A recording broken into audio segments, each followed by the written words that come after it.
नमस्कार साथियों, ये सत्र मौसम से तो जुड़ा हुआ है। अब दिल्ली में भी वर्षा अपना दस्तक देना प्रारंभ किया है, लेकिन फिर भी न बाहर की गर्मी कम हो रही है और पता नहीं अंदर भी गर्मी कम होगी कि नहीं होगी। ये कालखंड एक प्रकार से बहुत महत्वपूर्ण है। ये आज़ादी के अमृत महोत्सव का कालखंड है।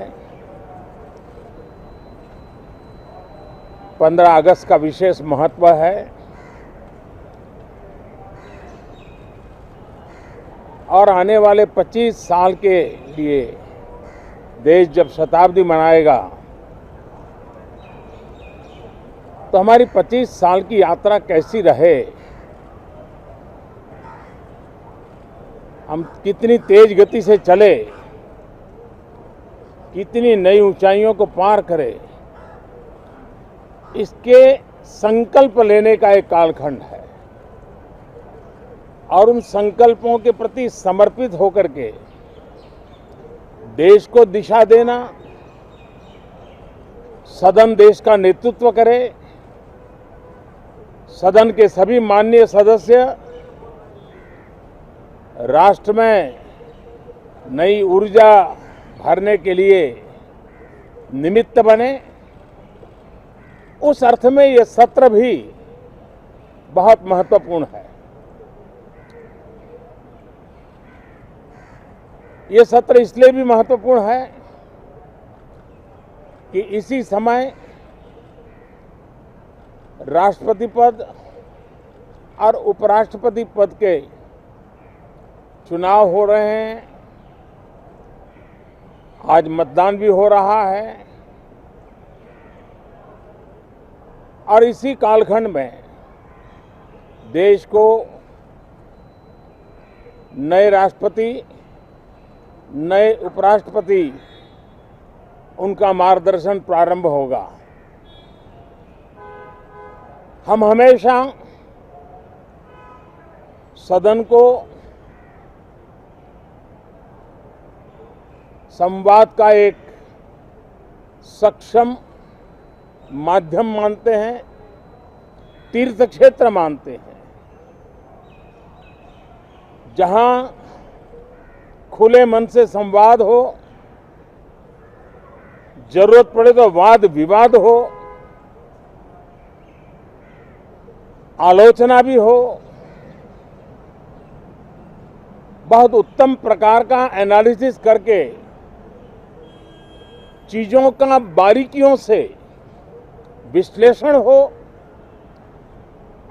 ताकि नीति और निर्णयों में बहुत ही सकारात्मक योगदान हो सके। मैं सभी आदरणीय सांसदों से यही आग्रह करूंगा कि गहन चिंतन, गहन चर्चा, उत्तम चर्चा और सदन को हम जितना ज्यादा प्रोडक्टिव बना सके,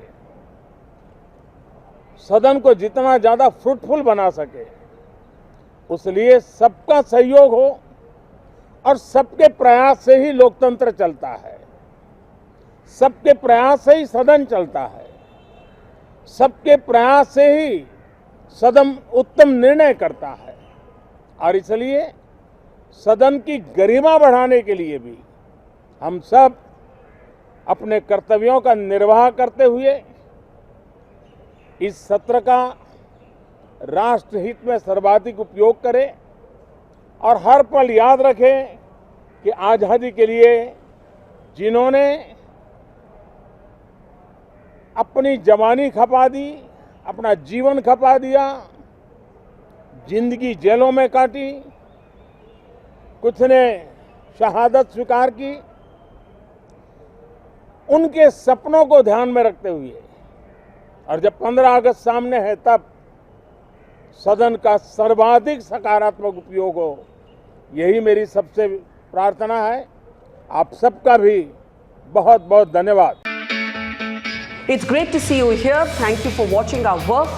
If you haven't subscribed yet, don't forget to click the bell icon and subscribe to Mojo Story and support independent, robust journalism.